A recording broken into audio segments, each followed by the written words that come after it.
Hi, this is Marlene with Miami Ghost Chronicles, and I want to welcome you to another episode of Stories of the Supernatural.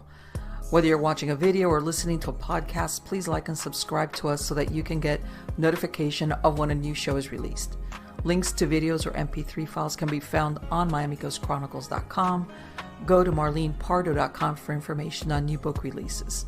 I narrate several podcast series that can be found on major podcast platforms and can also be listened to via Alexa, Sonos, and other home systems. Look for Supernatural Storytime for scary storytelling, Nightshade Diary for classic horror and adventure stories, Stories of the Supernatural for interviews with different guests on the show. If you want to get noteworthy news about the paranormal world, true crime, conspiracy stories, and anything that is just plain weird, just visit Stranger Than Fiction Stories tab at MiamiGhostChronicles.com or find us on Blogspot. I want to thank you for being part of my audience, and I think you are all wonderful. Hi everybody, how's everybody doing? It's Marlene with Stories of the Supernatural. Everything good? Good. I'm good, except I'm running on generator power. It's a long story, but away we go. Anyway, besides that, number one, I want to remind you to sign up for the newsletter. That's number one. Number two, I hope you're tuning in for the news, the paranormal news, eerie.news. Okay. Number three, because I know some people have asked me, what about the chicks? I had one of my hens hatch 6 chicks. I lost one of the chicks, but I've got 5. And it's really weird because I had 2 hens that co-opted the nest, and they're both raising them. All right. So I've got 5 chicks, 1 naked neck. Yay. And the other day I went to a nearby feed supply place, which shall remain unknown. And there is such a demand for chicks that when I got there, all their bins, they have these big metal bins, which are usually, they've got all the different breeds of chicks or whatever. There was, how's this? There was 11 chicks left.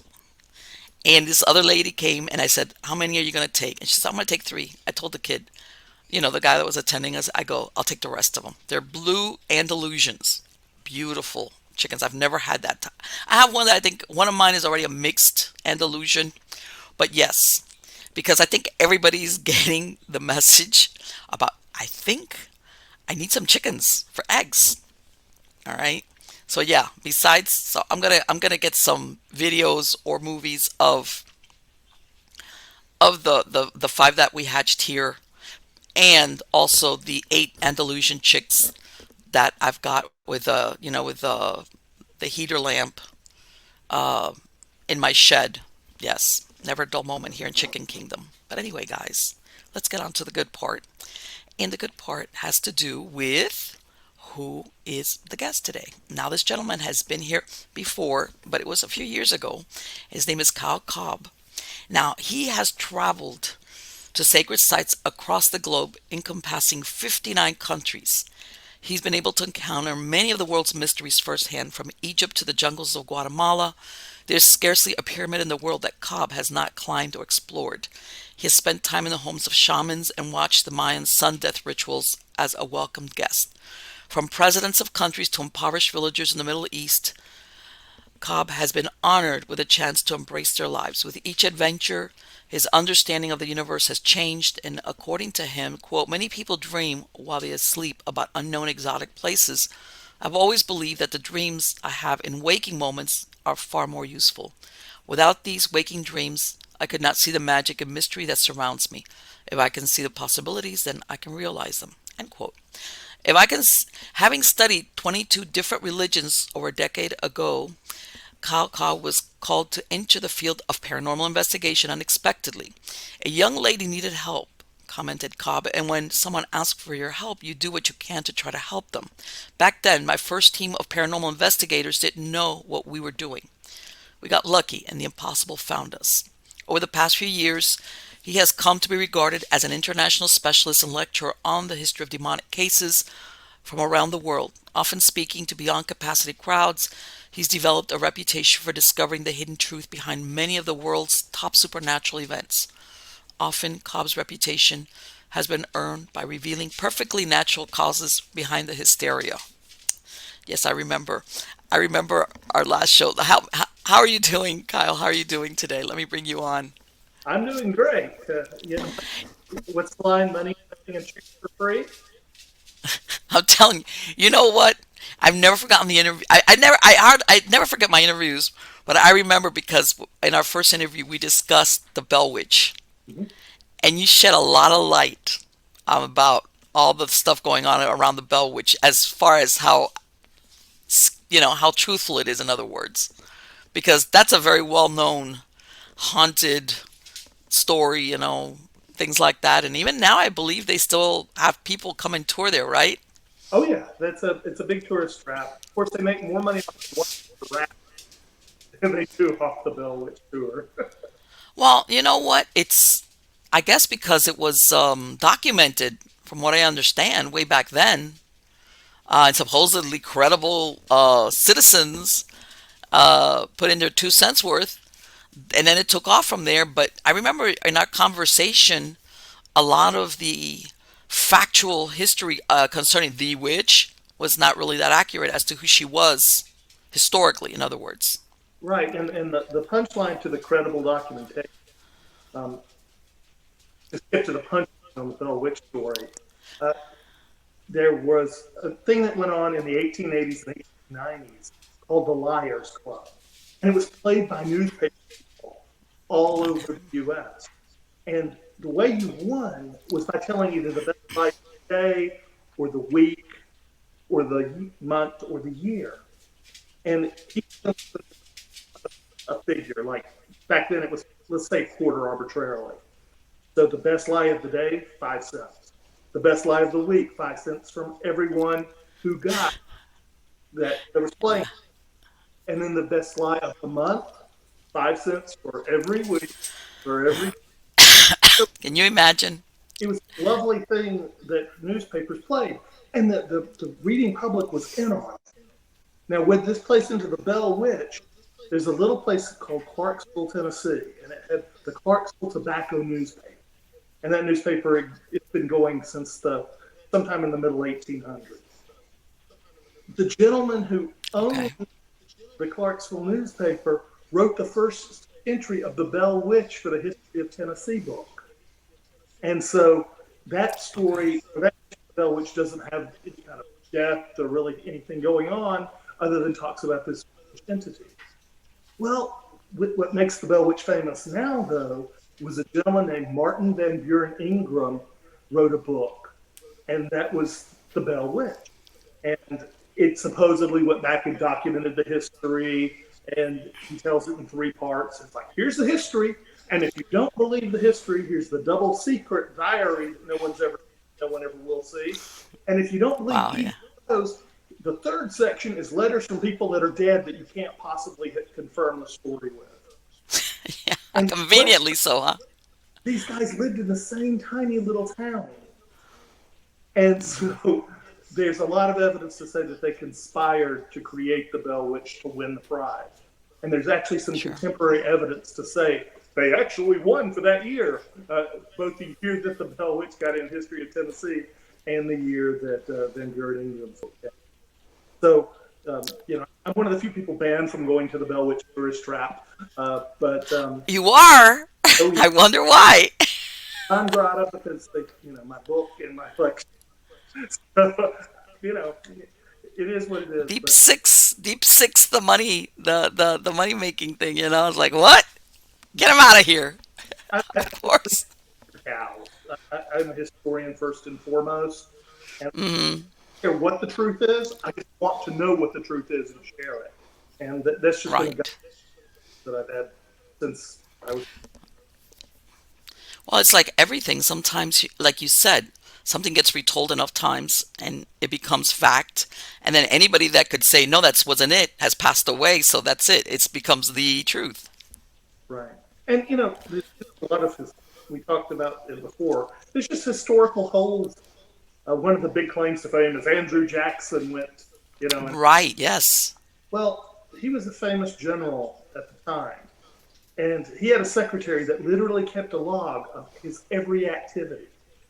Okay. And we know for a fact that during the alleged period of the Bell Witch, He was nowhere in the area. So it's things like that that it starts to fall apart. The entity in the Bell Witch is referred to as Katie Bax. Right. And part of that is it turns out when you dig into historical records, she was actually the sister-in-law of John Bell. And Right. She was family. yeah, she wasn't rich like the Bell Witch book makes it sound. She didn't own slaves, which the Bell Witch book claims. As a matter of fact, they were such a close family. She went out to Adams, Tennessee, well, that's where it is now. But she went out there with the Bells because they were all family. And it just happened when they got there, shortly after arriving, her husband was trying to pick apples in an apple tree and fell and broke his back. And so Okay. he was an invalid. And so they had no money at all.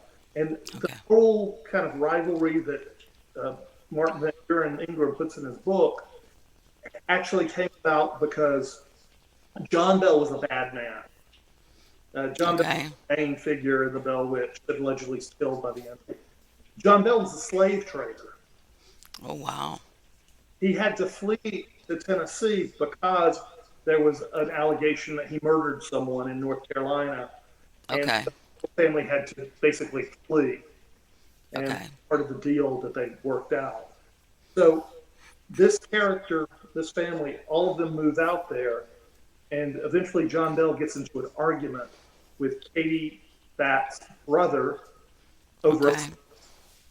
and part of it has to do with a deal to sell the slave that then the owner could, the one that was buying it, the brother of Katie Batts couldn't afford to pay it, so then John Bell tried to charge what's called usury. He tried to pay a penalty, Okay. and that was prohibited. They Yeah, were right. That was against the law. Yeah. yeah. Well, not only was it illegal, but it was also against church. And so Mm-hmm. he was tried in the church, and they found him not guilty. Then he was criminally charged, and because of the criminal charges, the church reversed it and reversed the decision. So John Bell, there was a legal issue that went on. That's why the Bells were never buried on church property, and that's why They weren't. none of the Bells were buried on church property because they were excommunicated. Let So me tell you something. That's a big deal. Back then, that was a big deal not to be buried in consecrated ground or hallowed ground. Wow. They were excommunicated. Everybody? well, the family was the immediate family, Right. which means their children by virtue of that are excommunicated because Yes, right. that annulled any kind of baptism or membership into the church. Wow. And the other thing I'll just say about the Bell Witch, I keep wanting to say tourist trap because I'm programmed to do that, but the Bell Witch experience area at the cave, that's about half a mile from where the family may have lived. Nobody really knows where the family's house was, contrary Okay. to what everybody says. About 100 years ago, they actually tore down the cabin and lumbered it, and it was used to build one of the Bell children's houses. Right. House eventually burned down. So So that's it. yeah, and they don't even know where the actual graves are, other than now there's an artificial place that's been. This is where the graves are. These are the marks, but there are no bodies under there, and Right. that's just a memorial that was set up by the family years later. The original gravestones would have been wood, and that wood long. That's it. That's gone. And yeah, so it's all gone. So the tour, when we talk about like the tour thing up there, what really the linkage is, it was on the Bell property, but they had almost 200 acres. Everybody originally was granted 202, but Bell got because the Red River cuts it off. Okay. So they didn't get quite that, but so it's still a property, but honestly, it's too far away to have really been practical as like a cooling cave, which is a theory.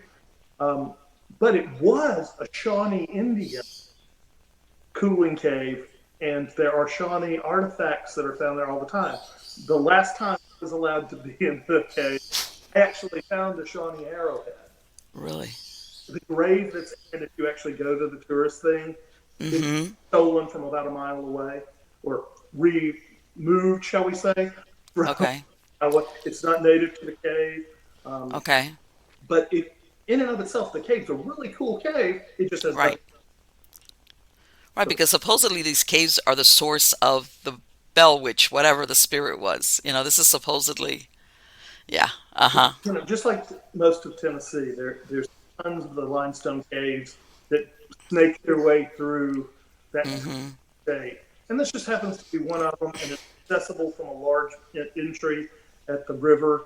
So, there's most of the caves are inaccessible. Let me ask you something. This guy that wrote that book, why do you, I mean, obviously, why did he come up with that idea of all things? Was it just he just thought, okay, like you said, it was a conspiracy in the town? Yeah, it was Ingram and Mr. Goodpasture knew each other. Like I said, they were in their little town, kind of looking for a story, and that was just down the road from Athens, Tennessee. Okay. And you're late 80s, 1890s when this became a reality. And the Bell Witch was supposedly a story from 1814 to the 1820s. Right. And it was just something that historically there were always kind of ghost stories and stuff lingering around Tennessee in general. They just gave the ghost story a face. They gave it a location. Sure. Someplace just down the road. So it was, for them, it wasn't that hard to come up with. Right. It's like, the real fact. if we're going to tell a whopper, let's tell a really big one. Yeah, and the best thing about telling a lie is you use little bits and pieces of truth. Yeah. And there was still enough known about the families that lived in Adams that they knew the names. Right. Some, were still there. They also would have had access to the church's excommunication record. Okay. And so I think that's one of the reasons why, if you look in the Bell Witch book and you look carefully, there's lots of names specifically given in there. You're a Mason, there's also lots of Mason jokes and things built into it. Okay. So, again, it was another wink, wink, nudge, nudge to kind of sell the book and to sell the lie. And, it's just like a lot of stories that maybe being told as a tall tale. Takes on a life of its own, huh? Yeah. Is the family that's there, are they descendants of the Bell family or no? Yeah, there are, but because you have to remember it's the generation twin. Right, yeah. Multiply. So yeah,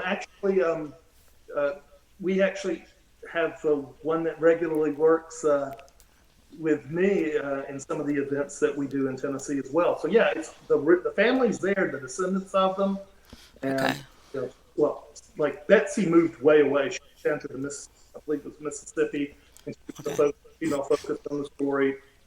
But yeah, the Bells have lived in that area for generations, and some of them are still living in northern Tennessee. And I have the pleasure of knowing one of them and meeting several of them actually. There you go. God, talk about things like you never know how far they're going to go. Because it's been so publicized that it's taken on a life of its own. I want to say it's one of the most well-known, recognizable. You say the Bell Witch and like people go, oh yeah, I've heard of that. Well, a lot of people though nowadays confuse it with the Blair Witch. Oh yes, right. Well, you know what? I wouldn't be surprised if there's people that say, I wonder if it's the same thing, like the... And I remember when that Blair Witch movie came out, I remember seeing it. It was like, wow, is this real? What is this? It was pretty neat the way they did that movie, because it was that backwoods, like, people go in there and talk about a budget, a non-existent budget taking off, but let me which, by the way, sometimes I want to say the best thing about the Blair Witch Project, we're going to do a little, is that it lets you use your imagination. Right. Because a lot of these horror stories sometimes are so graphic that you don't need your imagination. It's like right there in front of you. Whereas the Blair Witch was that, the twig snapped, somebody goes outside and where'd they go? The stories that the people tell them gets everybody primed and their imagination is like, huh? It's like Hitchcock used to say. The mind is, far more than anything you can put on film. Let me ask you, I know you mentioned to me, and it'll come to my mind, that you said that there was another location. I want to say it's Tennessee or one of the Carolinas where there was a hotel that truly there was a haunting Yeah, involved in yeah. there. It's called the Thomas House Hotel. It's in Red Wheeling Springs, about 90 miles northeast of Nashville. And honestly, I've been doing stuff since I was 12 years old and doing paranormal a lot and demonology a lot. This is the most haunted location I've ever been to. And part of what makes it different is in that, right? So the first hotel that was in that area was built in the early 1890s. And that one eventually burned down, and another one was built on its place. And it was Red Wheeling Springs. No one knows what about it now, but it used to be the Las Vegas of its time Okay. during Prohibition because it was so remote that you could drink. And so rich people from all over the United States flocked there for medicinal purposes. Yes. Uh-huh. Yeah. To And get cured. yeah, but what makes this site different? I mean, everybody likes to claim a haunting out of the old building, but what makes it different is from 1988 to 1992, a cult called Anzara owned it, and they actually owned several locations in the and apparently Anzara was what we refer to as an Armageddon cult. They believed that the world was Okay. at an end, and they tried to practice magic rituals, summoning rituals on the property. And I was able to find a single witness that was willing to talk because she wasn't a member of the cult. She was just a hippie that was staying in the hotel. And what year was this? Did that happen? That they were 1988 through 1992. okay? So that's recent history. I Yeah. mean, in the scope of things. Okay. And what makes it is that they were practicing these summonings because they thought that if they could summon a ghost or a demon or whatever, they thought that they could gain that secret knowledge to avoid this world end. And Okay. basically, it went from being a legitimate religion to, as money trouble started, though, they started conning people. And Okay. for 50,000 or 100,000 or whatever, you could talk to your dead relative. Wow. But what the reality is from a paranormal perspective, apparently, every single person that died on that property was summoned back. And they're more concrete than Oh. any other location I've ever encountered. So much Wow. they told us their names, and we've tracked them down. One of the most amazing figures there's about, I guess, 8 or 9 years ago, maybe a little longer than that, the first set of paranormal investigators got an EVP, and it was a little boy. And they talked with a real Appalachian accent. And at first, they Uh-huh. he was okay. But it's clearly to anybody who spent any time in the old Appalachia that it was an Appalachian accent. Okay. And he eventually told that over the years he interacted with us regularly. And when you ask him how he died, sometimes he'll say, "I was choked," or sometimes he would say, "I drowned," or you'll say, "How are you?" and he'll say, "I was cold." And you'll say, "Well, Okay. what happened?" And he'll say, "There was no lifeguard on duty." Well, he would also occasionally call out, we thought the name originally was Billy. He would say, "Billy, are you here, Billy?" Uh-huh.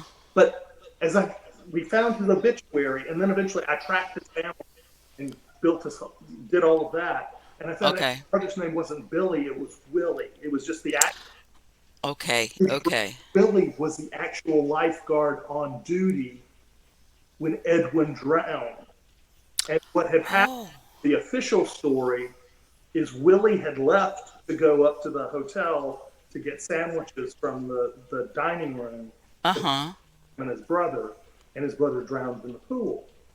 However, in the different times I've been, because I spent a lot, it's a really cool place, and I don't go Okay. repeatedly, but I've spent over 108 nights in this hotel just because it's that Okay. So I go to the town, I'll eat in the restaurant and stuff. And one day I met someone that knew Willie and had gone to school with him. Wow. And he was telling me, that Willie wasn't really up getting sandwiches. Willie was making out with the girl. I wouldn't be surprised. Yeah. So it's just amazing because Edwin will interact with you. Sometimes So let me ask you something. This is this the same hotel that's been there since it was what, turn of the century, all through the time it's been there? the original hotel burned down in around 1914, Okay. rebuilt, but this Okay. has been there 100 years now. So it's been there all along. Okay, so it's got to have quite a history then, Yeah. as far as. And not only did Edwin will still do things like steal your keys, and sometimes Okay. he'll put them back, sometimes he'll just leave them at randomly.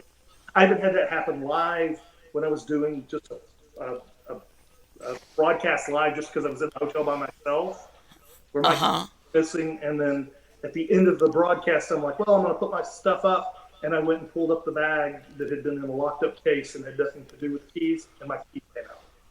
So he likes to do stuff like that. There's another apparition, and he was 7 years old when he died. There's another little apparition, a female, a little girl, and the owners of the hotel, and that's what, if you Google, that's the ghost that'll say, it's Sarah, it's Sarah. Right.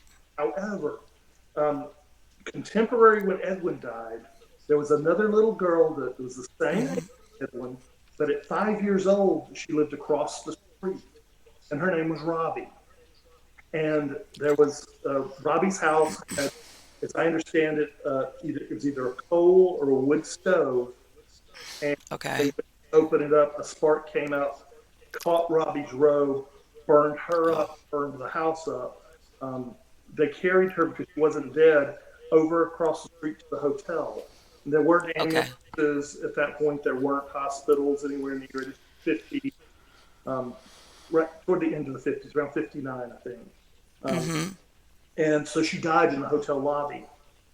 Okay. And so she'll sing to you occasionally. You'll catch All that. right. Sometimes it's an EVP, sometimes it's just a disembodied voice. And she and Edwin will interact sometimes. So really cool there. There's also a male figure.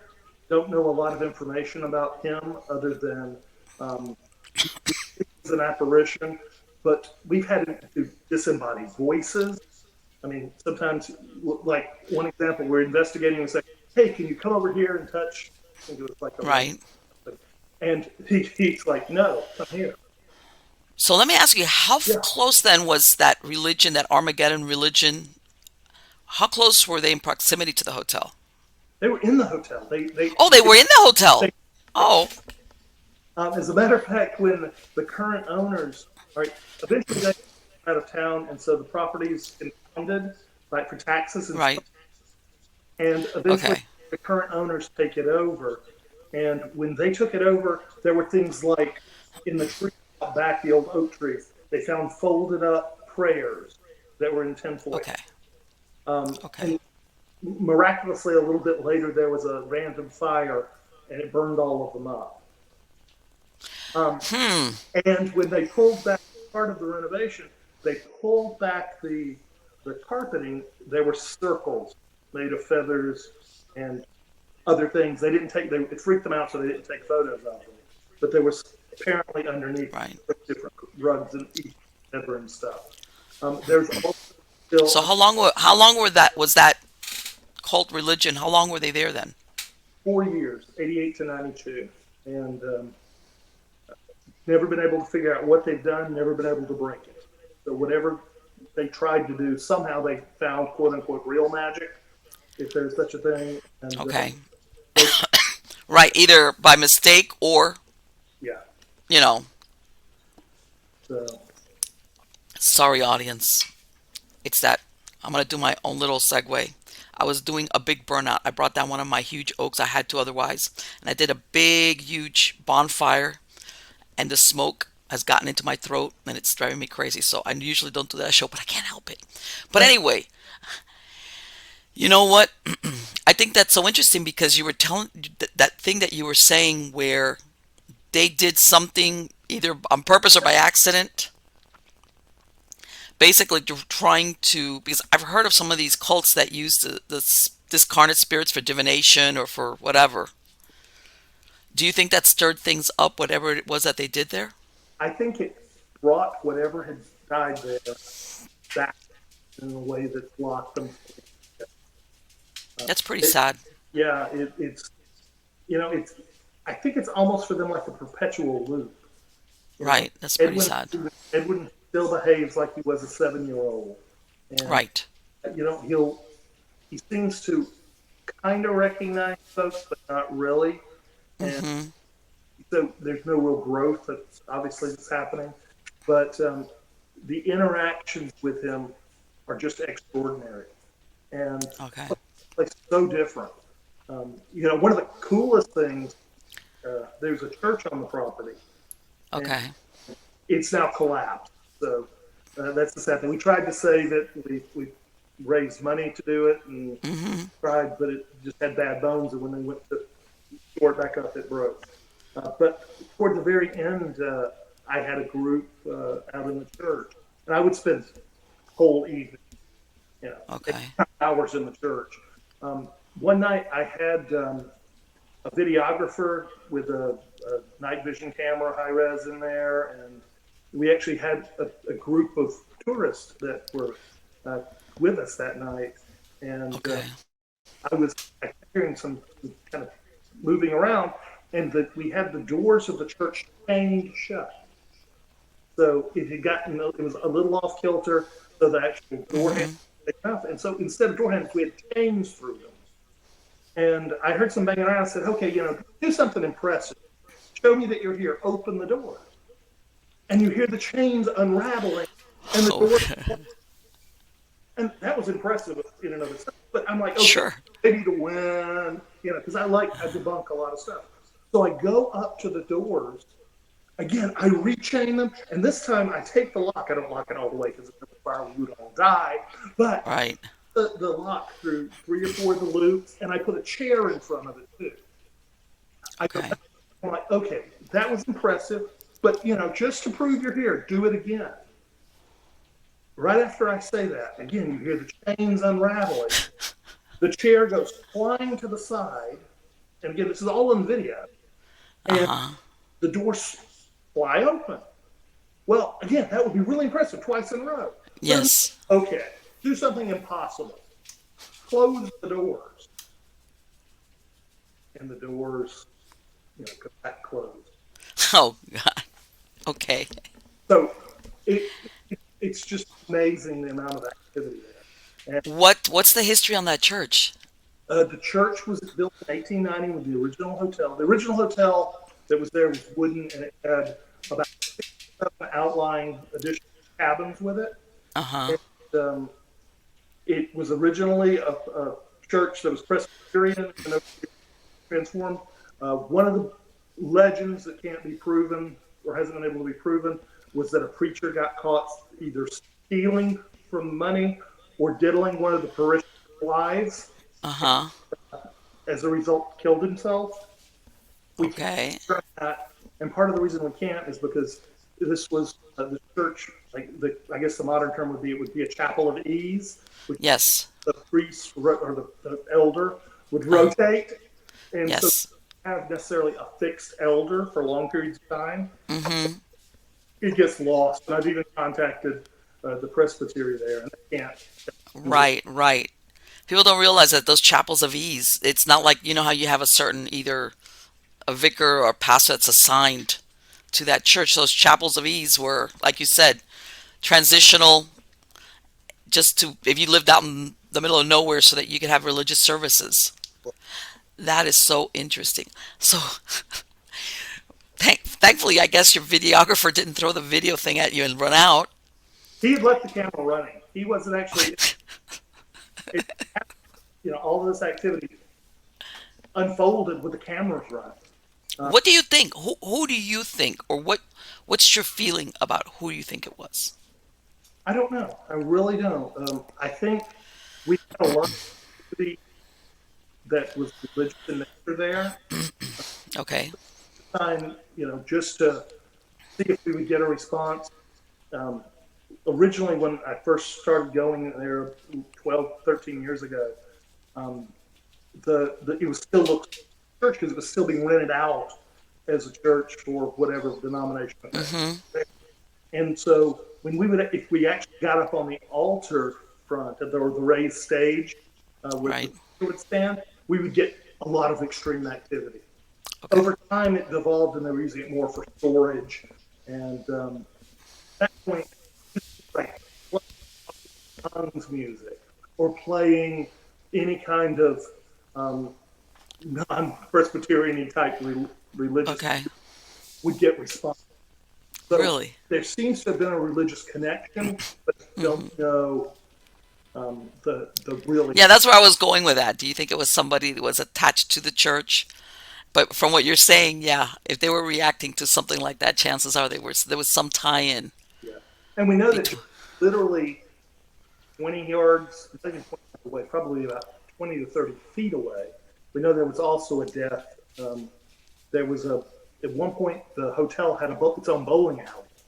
And we know Okay. a drunk man came out of the bowling alley and was standing on the little bridge across the creek there that led fell from the road, and he fell off, and hit his head, and was killed.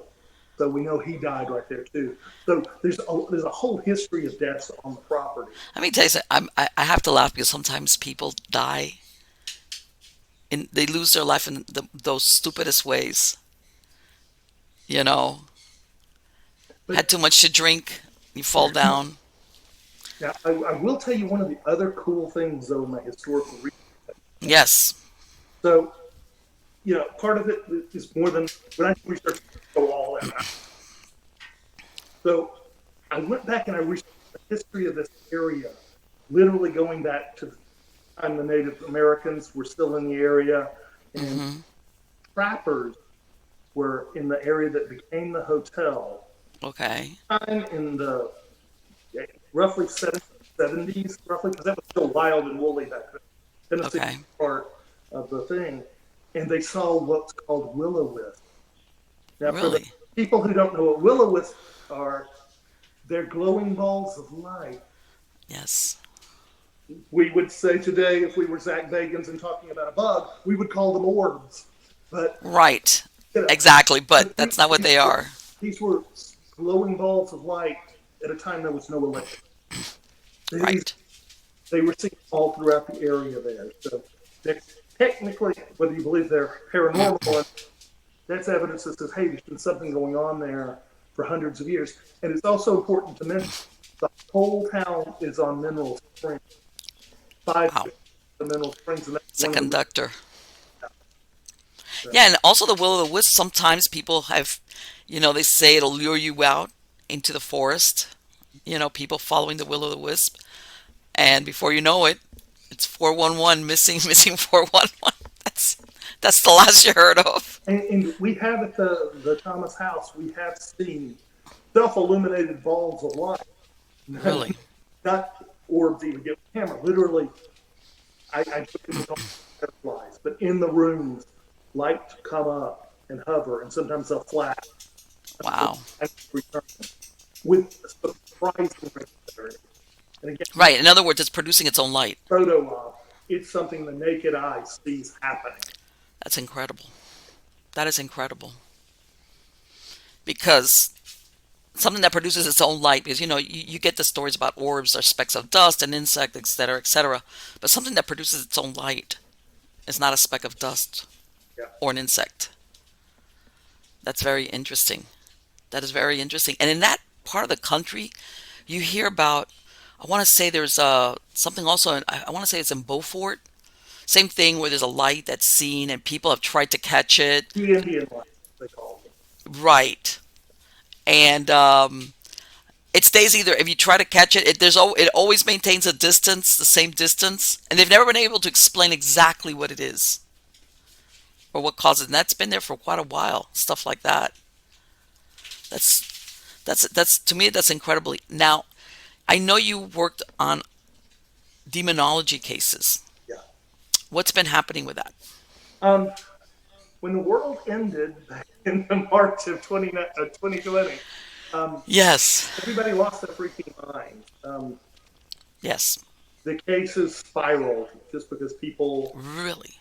where going, they were collectively losing their minds. Yes. Yes.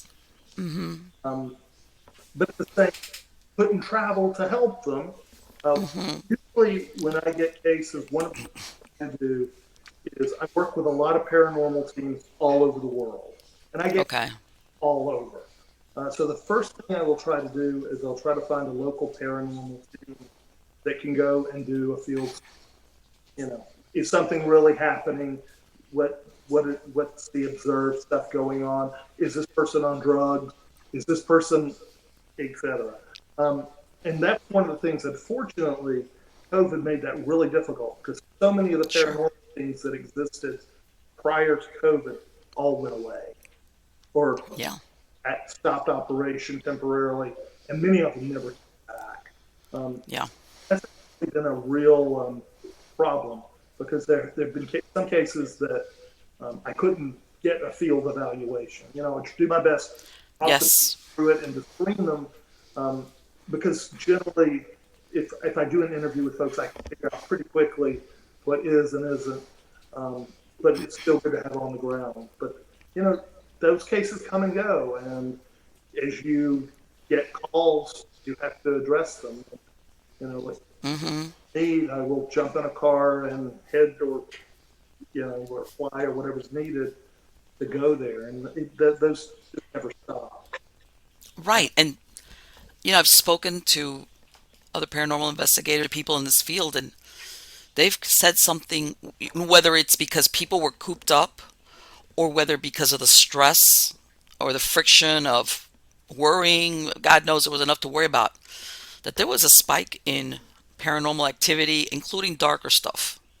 Yeah, but most of the time, I've been doing this a long time. I started kind of this road when I was 12 years old because I had a professor that wanted to teach us alternate religions and ancient religions and how to read Greek and Latin.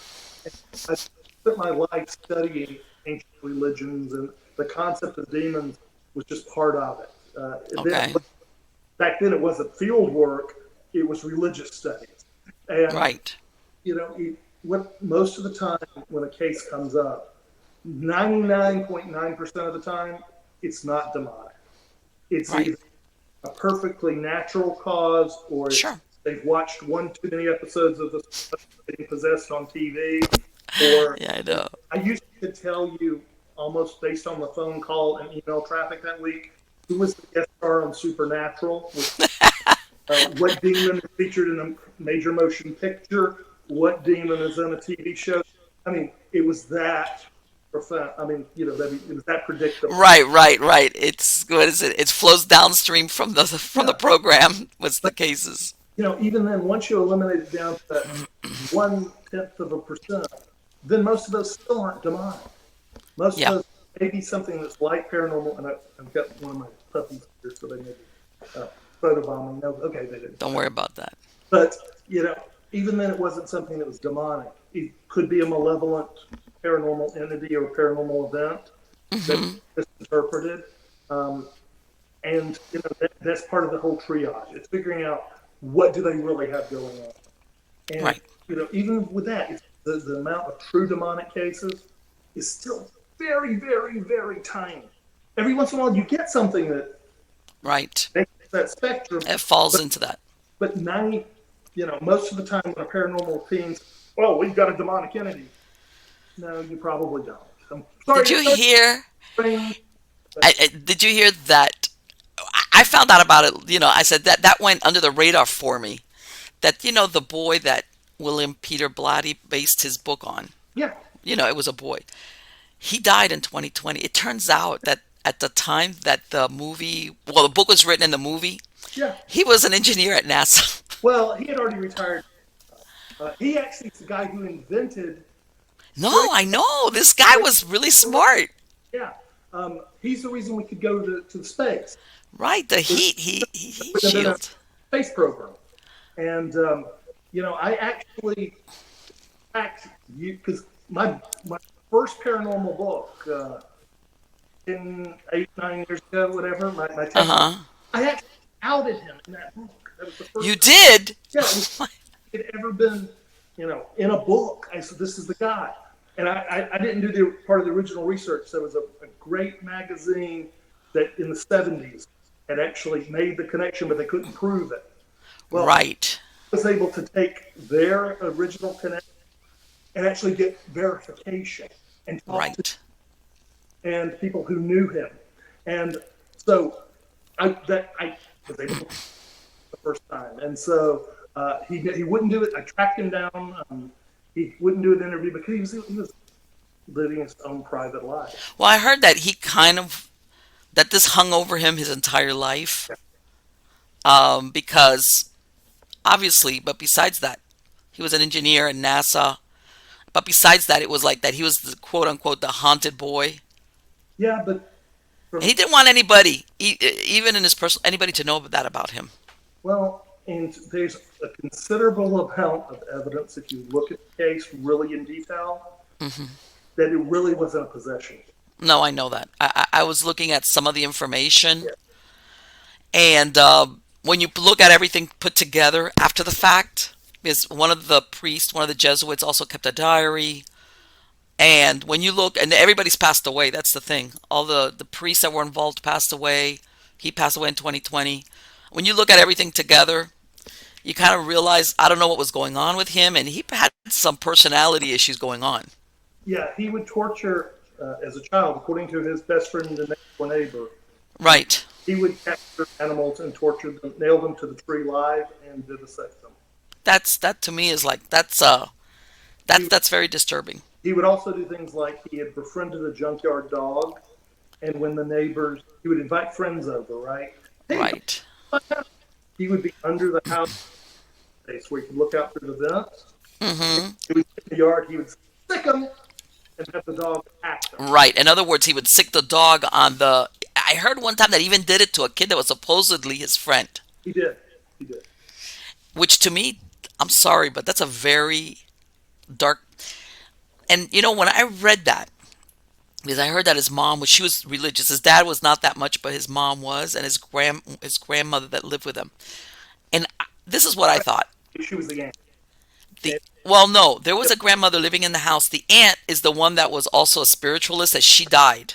And Tilly, the one that they said introduced him into the Ouija board and everything. But you know what I was thinking?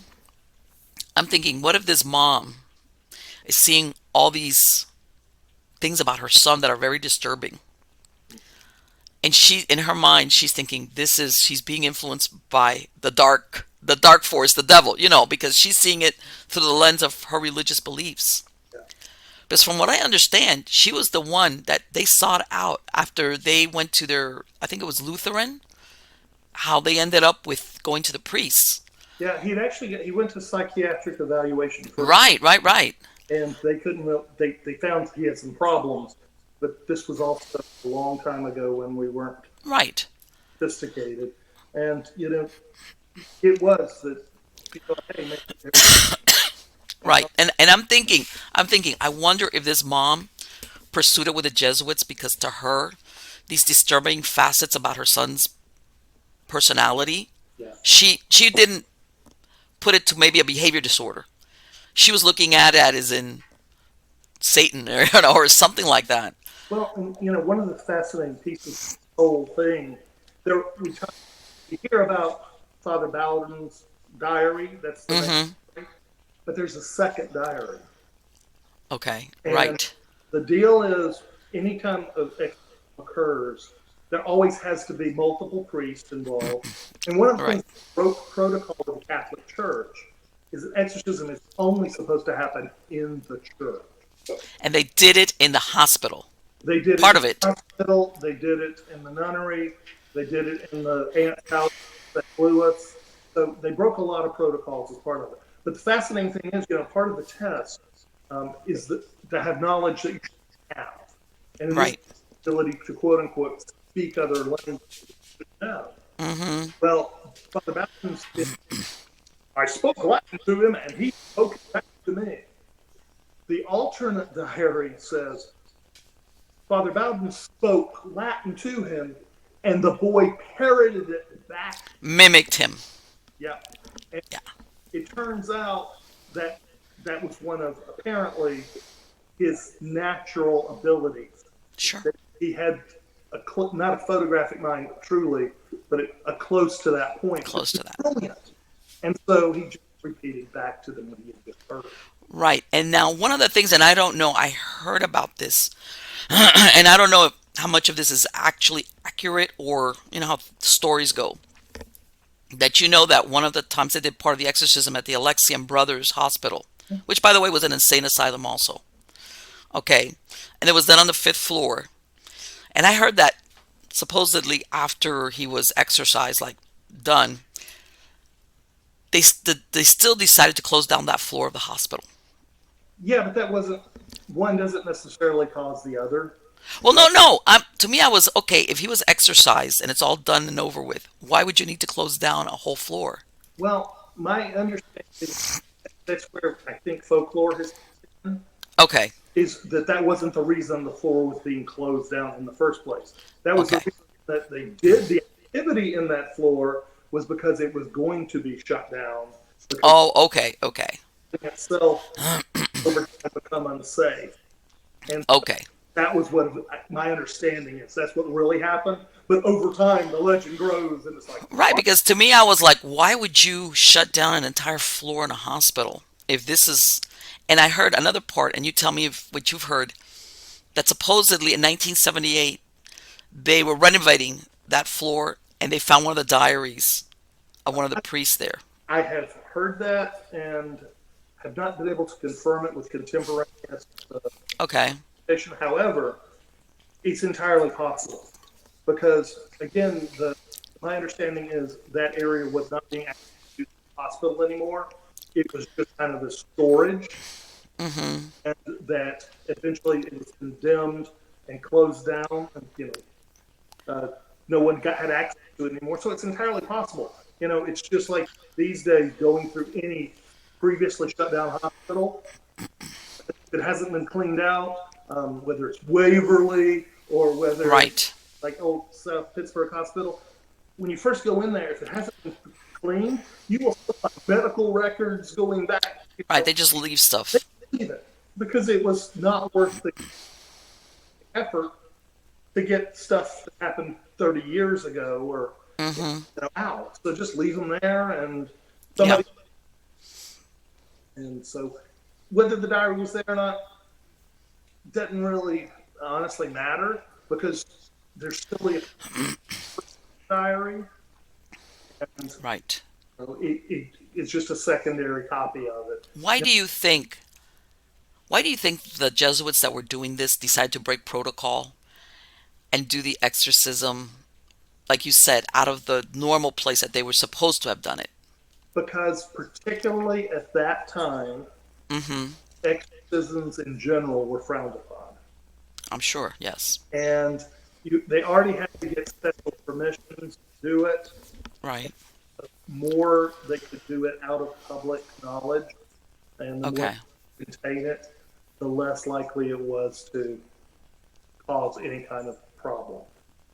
However, they then, later broke protocol because they spoke at a community center. Right, and the Washington Post wrote an article on it, which is the one that supposedly William Peter Blatty later on, caught a hold of. Well, and that was so it's like, how secret did they really? Well, I don't know. That article was actually like a 4th generation article that he saw. Right. A little bitty like community center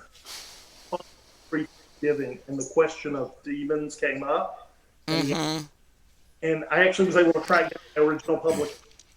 And so it took legs, and somebody else saw it and said, "Hey, I'm going to put it in my local newspaper," and then it eventually happened that way. But even then, some of the details that he had specifically given out about like the location were deliberately false.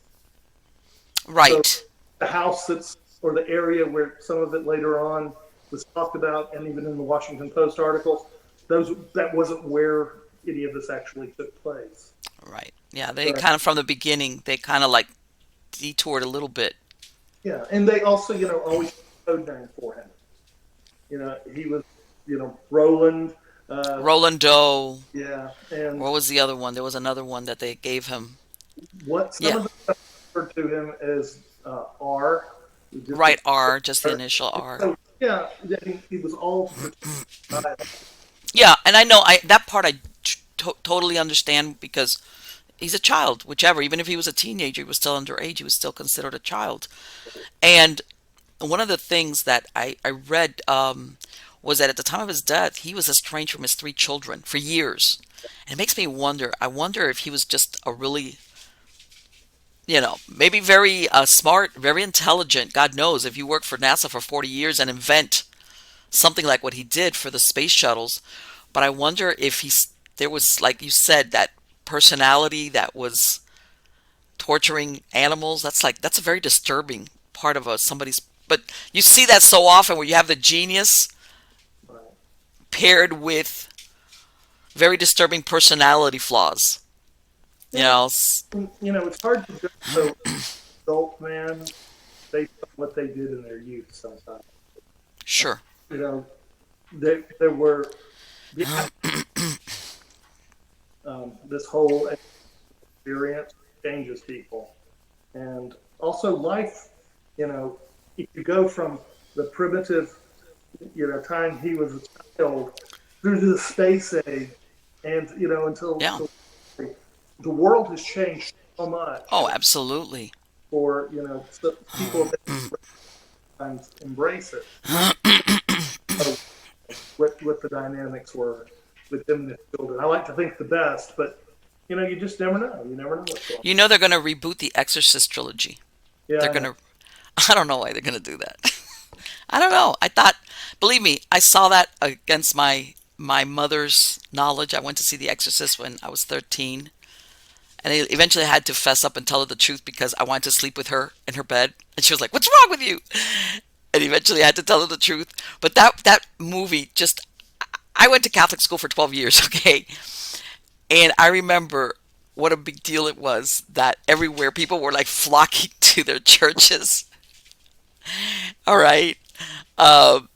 Thinking, they were getting, I mean, it really caused so much. And I'm thinking, why do they want to mess with that? It's like, okay, everybody was traumatized by that movie back then. I mean, we're jaded now by comparison as far as, the movies that you have nowadays. But back then, I think people were more innocent. How can I say that? The audiences.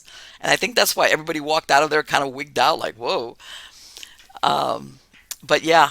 And I was like, come on, Hollywood needs to stop doing these redux things. It's like, well, the only movie I can say that I liked the redo of wasn't the Hollywood redoing. If you saw the movie Emily Rose, yes, they did it. There's a German really version of it called Requiem, and that tells the story from a psychiatric perspective. And that's as close to truth as you can get. They did the same thing I did in that they took her diaries, scripts, and they used it to reconstruct her life. Okay. It's brilliant. It's a different film altogether because again you still have the whole priest involvement, the extra stuff, but they do it to you more as a truly a travesty, where psychiatric problems were attributed to possession, which is horrible. Yeah, and so that's the one movie I've seen from a horror perspective that I went, this remake's awesome. Okay. And yes. So you have to read the subtitles if you don't speak German, but it's even at that top notch. I'm going to look that up. Because, like I said, a lot of, I know that they're trying to milk like a popular movie, and it's like, oh, don't do that. Come up with some fresh ideas. Let me ask you, since the other day I was researching something because I was writing a little article on it. This is a movie this is right before William Shatner went into Star Trek. He did a underground cult film called Incubus back in 1966. Okay. Supposedly, everybody with a few exceptions like William Shatner and somebody else, horrible things happened to them. All right, and it was one of those weird 1960s black and white film, and the characters had to talk in this made up language called Esperanto or something like that. And I wondered if you had ever heard anything about that, because a lot of weird things did happen to people right after they finished the film. And supposedly the film disappeared, like nobody could find it. And finally it was found in 1993. In other words, they didn't even release it in the US, and it was released in France, and then it just whoosh, and they found it in 1993 in France in one of these archives, and then it took off, and they kind of repackaged it. And I wanted to know if you had heard anything about it, because I don't know. Do you think there's any validity to these movies, whether it's The Exorcist, The Omen, whatever, this one, that deal with occult?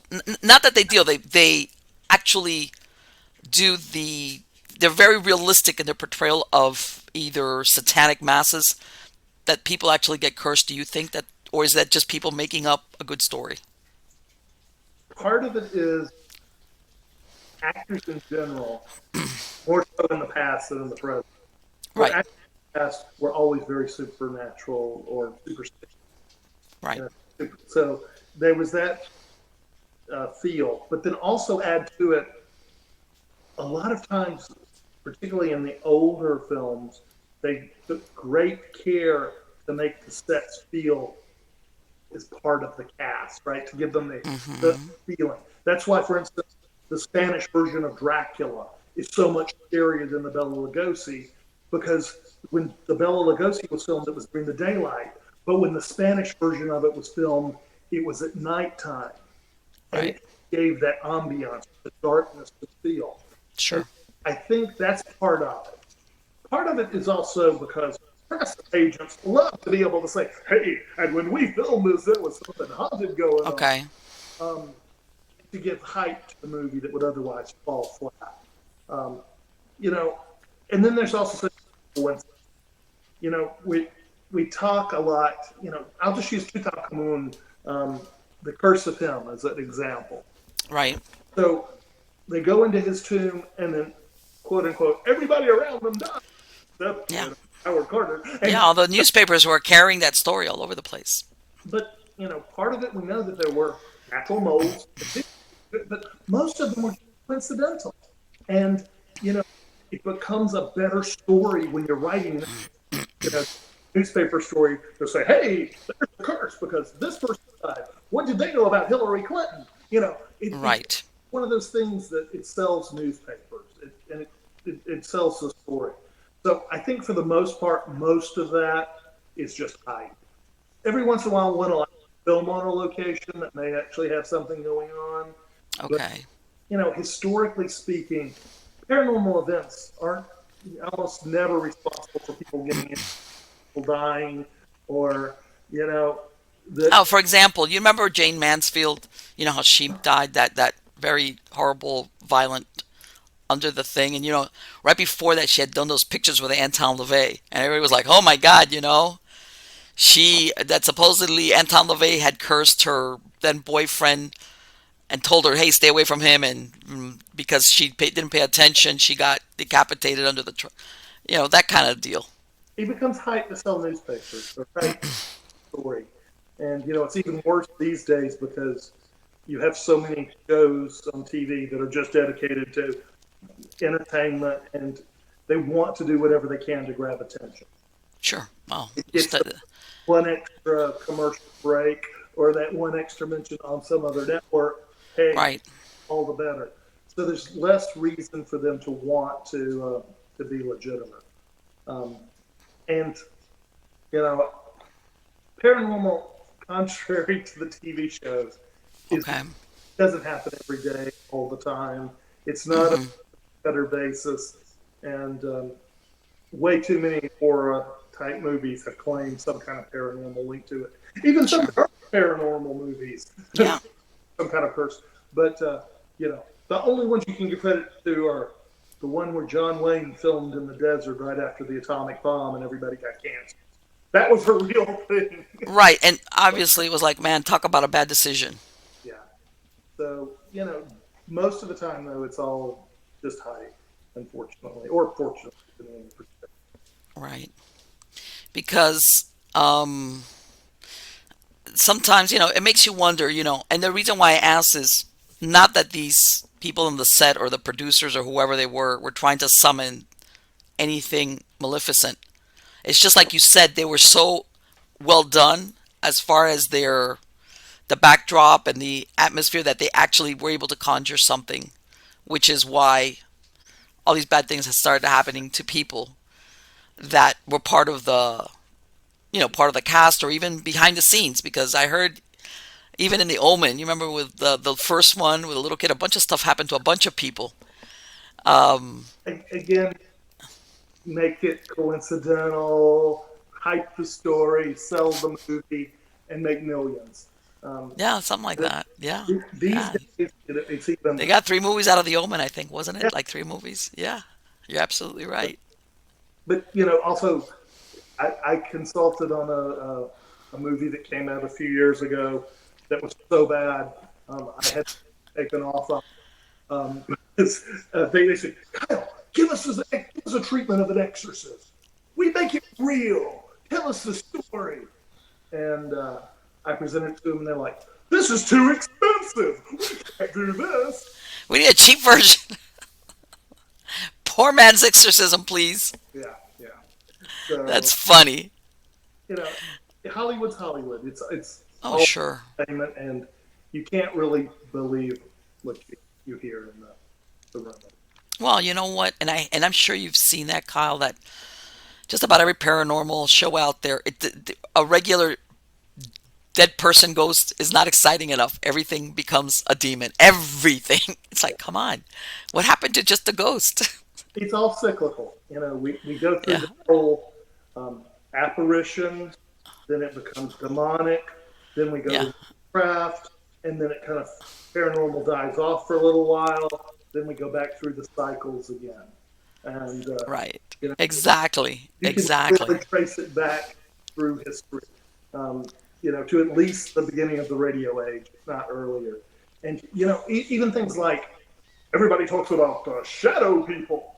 Well, the shadow people didn't prior to a radio show, and literally the way people describe the shadow people today is exactly the way they were described on the radio show. I actually got a copy of it, and it's just it's funny how Okay. something in pop culture just gets embraced, and we don't know what sources, and it becomes part of what's paranormal.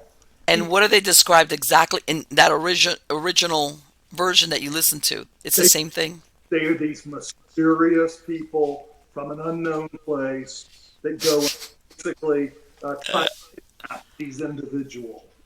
Okay. And it was the name escapes me right now. I think it was Tales for Suspense. I think it was the radio show, but it was so impactful. It was a syndicated, so it was broadcast all throughout the Ohio River Valley and up into New York. Okay. And back then they didn't really necessarily do them live. They would do it live in their local area, but then they would take tapes and they would send them off. So it got played to a huge audience, Right. and so that just became part of culture. But those same kind of things are why, for instance, if you ask paranormal investigators, why do you use a K2? Why do you think EMF is part of a paranormal experience? They're all like, I don't know. Or, but you look back through history, oh, it was radiation before it was electricity. Right. And that's because we didn't understand how radiation worked. And so they were running around with Geiger counters in the 40s and 50s. And then Right. look at it, and all of these concepts have just kind of become part of the quote-unquote collective knowledge with no real reason for it. Right. And A lot. And a lot of the equipment, I was doing investigations in the 90s. When I tell everybody, when you had to develop film, you actually had to pay to develop film, as in pre-digital. I said none of these things, contraptions that you see nowadays, were in use. And now everybody uses them because, of course, to capture proof, you need the this and that. You spend more time fiddling around with all this equipment than actually observing if you got anything. Absolutely. Yeah, powers of observation are a big thing. And, you know, back then it was a question of being still, camera, and a recorder. Yeah. And even back then when you had, before there was cassettes and then we went into digital, the little Radio Shack digital recorders. Yeah. And that was about it. And your eyes and your ears and your body, because a lot of times the human body, if you attune it the right way, you will feel when something is going to manifest. Right. When you've done it for a while. And I'm not talking about a cool breeze that makes, gives you goosebumps. Your own body gives you like a heads up, like, hey, but you can't be running around trying to that camera, the FLIR, and then this one with a. Yeah. Oh my God, the batteries ran out. Anyway, Kyl, thank you so much. It has been absolutely wonderful to talk to you again. Are you working on any project, any book, anything? I am. I actually am writing 3 books parallel, which are related to each other. Are we an overachiever or what? Well, Okay. this is the hardest project I've ever embarked on. Wow, I would say. About 10 years ago, maybe 12 years ago, I wrote a history book for my hometown. I wrote 2,000 pages worth of history. While I was doing that, I discovered a paragraph in a neighboring newspaper talking about a con man stealing this girl's money.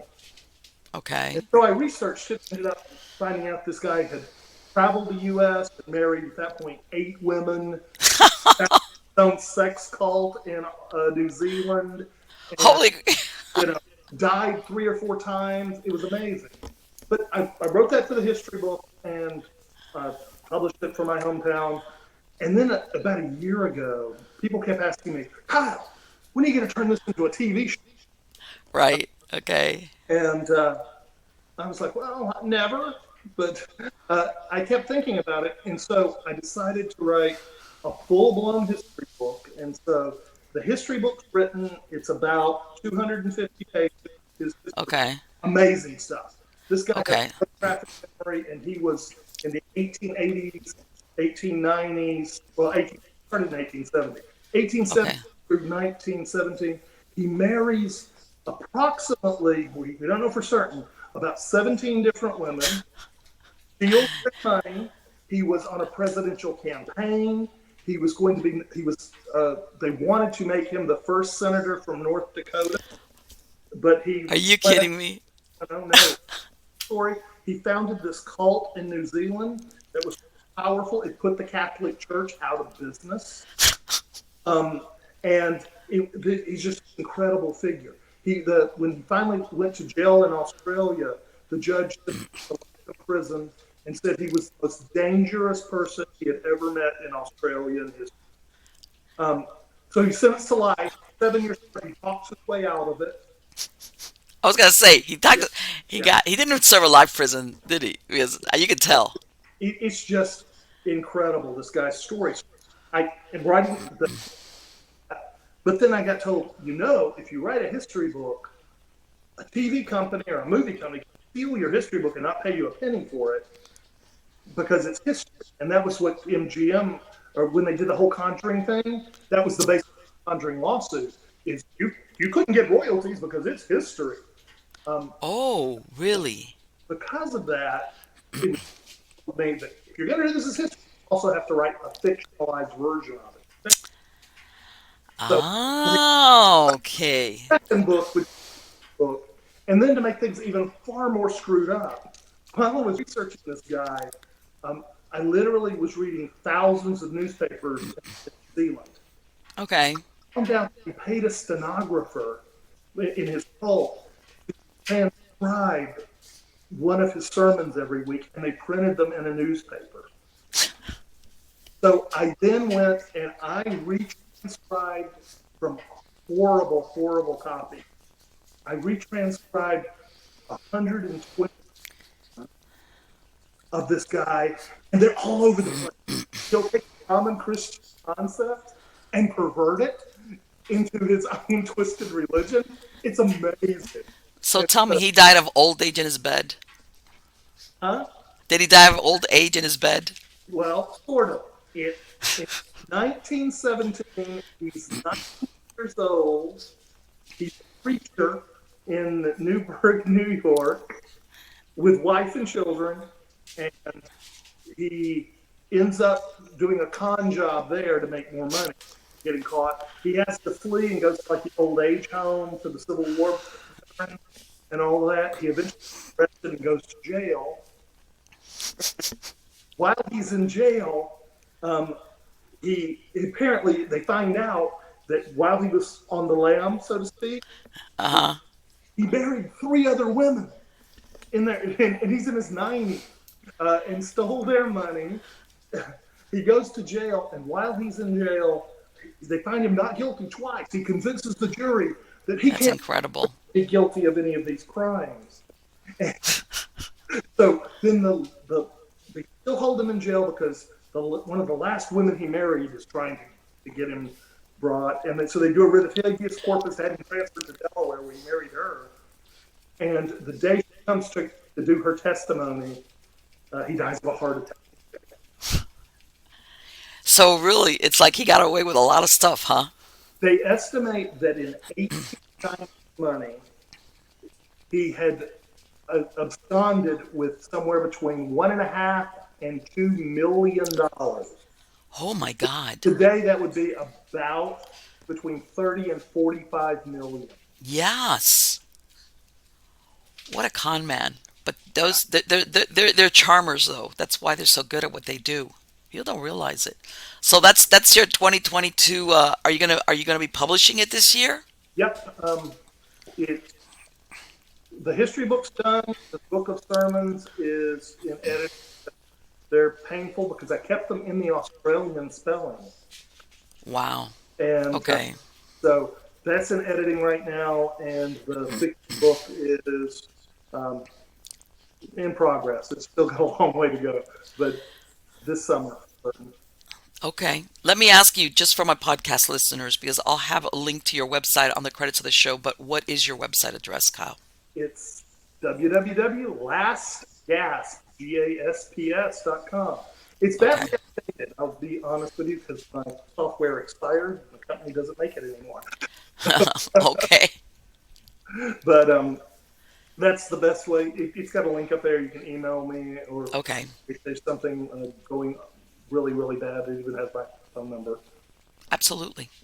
Okay, folks. Thank you so much, Kyl. You have been absolutely wonderful. You have to come back. And we're going to talk about that book when you put it out, especially that con man. That's got to be fascinating. Hey, I love the mystery. Take care. Have a good day. You too. Wow. He is so interesting to me, at least, because we talked. Yeah, we talked, God. You know what, with this thing with the COVID, I've lost track of time. I want to say it's going to be 4 years ago, 3 years ago, 4 years ago. Yeah, what is that? Time flies when you're having fun, and even when you're not. Well, anyway, because I know some of you might ask about this, I want to tell a story. This article is going to be published on my blog, Stranger Than Fiction Stories. But on that movie Incubus, I thought it was really unusual. This is before William Shatner becomes Captain Kirk on Star Trek, 1966. All right. There's a guy, last name, I want to say Leslie Stevens. He wrote or produced or something, The Outer Limits. Remember, there's a big 60s show. He decides to do this underground film, shot in black and white, in a made-up language called Esperanto. I'd never heard of this, but it's like an amalgamation of like if you decide to make a language now, whatever. Somebody had that bright idea. They even had subtitles. But anyway, the whole premise of the movie is about succubus, incubus. The incubus, there's a black goat, and supposedly there's this town where people come to get cured, and one of the succubus, she gets tired of seducing and basically dragging to the perdition corrupted men. She tells her sister, which is another succubus, no, I want the challenge. I want to take a moral man or a good man and corrupt him. And of course, who is a moral guy? William Shatner. But anyway, that's the gist of the story. Very dark, 1960s, underground, blah, blah, blah. All right. Shortly after the production wraps, there's a guy named, he's Yugoslavian. His name was Milos, but his Milos Milosevic. But he was, you know how people would make up star names. He played the part of the incubus, all right, which in the movie is also portrayed with a black goat. I mean, really, really dark stuff. During this time, he had been dating. He was married in 1964. While he's married, he starts dating Mickey Rooney's fifth wife. Okay, who he had 4 children with. They had been married in 1960, and by 1966 they had 4 kids. The Rooneys were busy. But anyway, Mickey Rooney and this wife, Catherine, she was I think a minor actress, something like that. They were separated. And in the interim, Mickey Rooney goes off to the Philippines to do a film called, I believe it was Ambush Bay. He comes back in December, finds out that his wife has taken up with Milos, which happened to have been a friend of the family for like a year. All right. Mickey is like, files for divorce.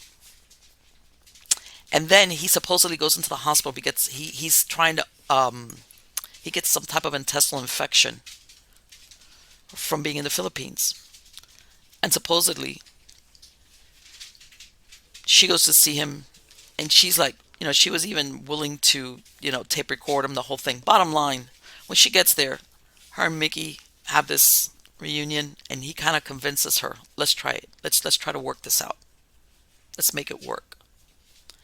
So, she goes back to home, and she has a couple of house guests, including Milos, who's staying there. And she's kind of telling him, look, I'm going to try to make a go of this with my husband. He's the father of my children, blah, blah, blah, blah. He tells her, takes her to the bedroom, locks the door. The house guests, they're like, okay, whatever, they're doing their thing, whatever the case. And later on, they were saying that he didn't seem to be upset about it. Cautionary tale. Next day, one of the house guests, a woman, I cannot remember her name, says, wow, this is really weird. I haven't heard from them. I haven't seen anything. Goes to the room, unlocks the door somehow. Goes in and finds that. Turns out this guy took Mickey Rooney's .38 caliber pistol, shoots her through the jaw, then shoots himself in the temple. Now this Milos, guys, is the guy that had just played the incubus in the movie, The Incubus. The movie had just wrapped like months before.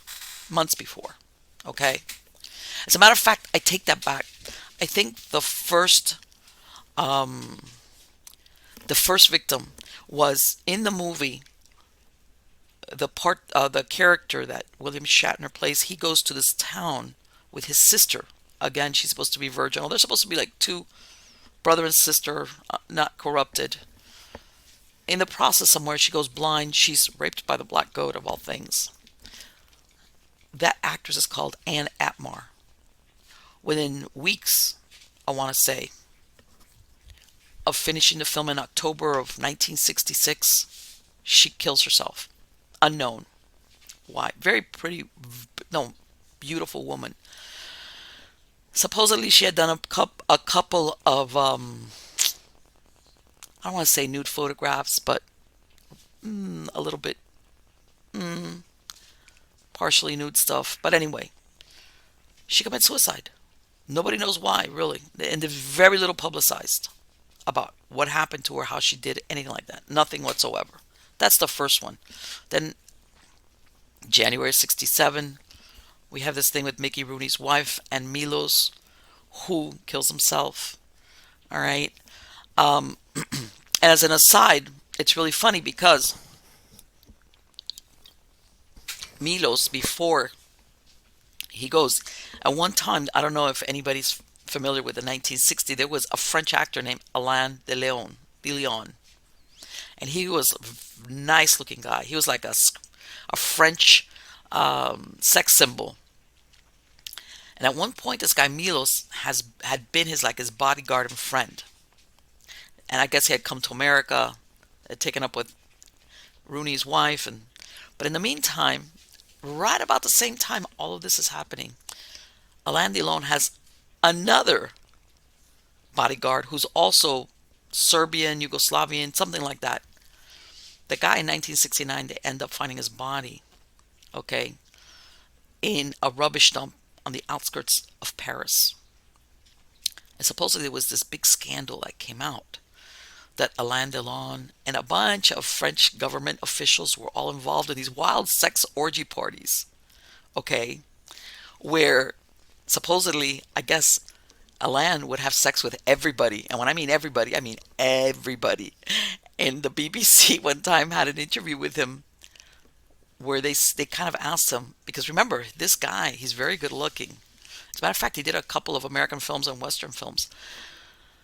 Hey, we hear that you like to have sex with men. And he's like blowing it off. Like, it doesn't matter as long as there's love. If you love your goat, then you, like, in other words, it's like bestiality. This guy was, I'm thinking, man, here's another goat reference.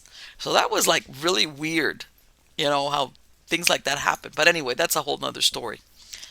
Fast forward to 1968-69. Shortly after they wrapped the film, Leslie Stevens, his production company had to declare bankruptcy. He divorces one of the stars that played one of the succubus. His marriage goes belly up. Then in 1968, the other succubus is what was her name? Was another actress. She had been doing a lot of secondary actress, but been around. Evelyn, I can't remember her, Haby or something like that. I can't remember her name right now. Beautiful woman. Died when she was 99, by the way. She had been married to an author of last name Habe, Habe. They had a daughter. They had divorced. This one daughter, Marina. Okay. They sent her off to university. She had just gone into university, I think, to Hawaii. She comes back to LA to spend the New Year's, the holidays with her mom, who had been one of the succubus on the film. The story is she goes to a party with a young man, yada yada. She comes back home, drives herself back home, even though they had gone out together. And somebody sees, in other words, somebody kidnapped her basically when she's pulling into the driveway of her house.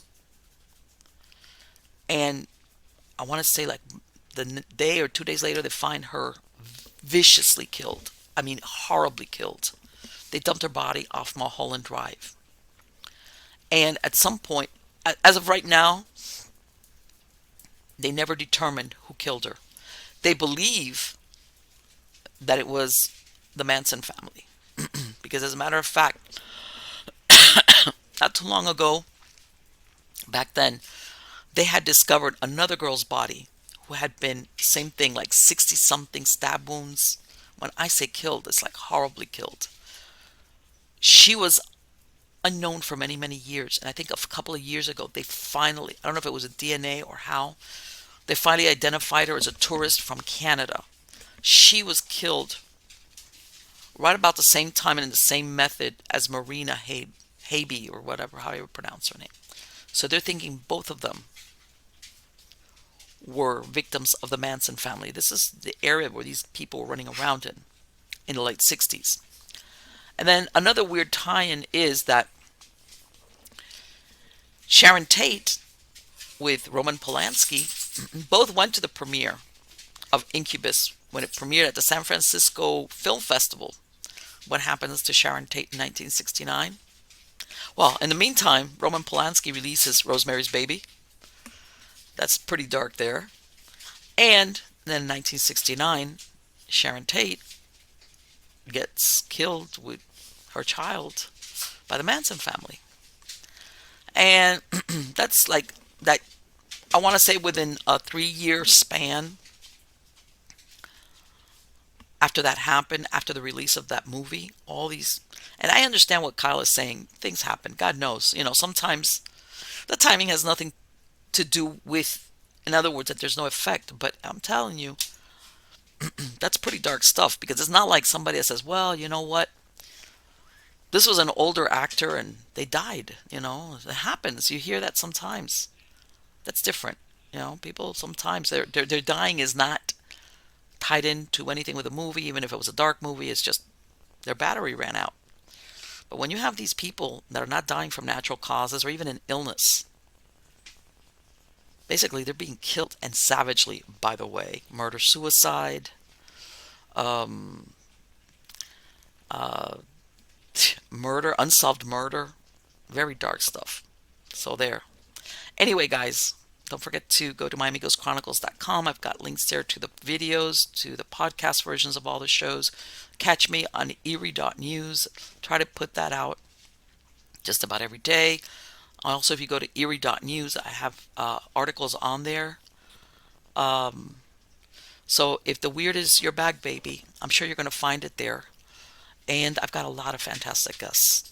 Come back, and I'm sure you're going to find that a lot of the weird stuff we talk about is really interesting. And again, and I'm going to repeat this,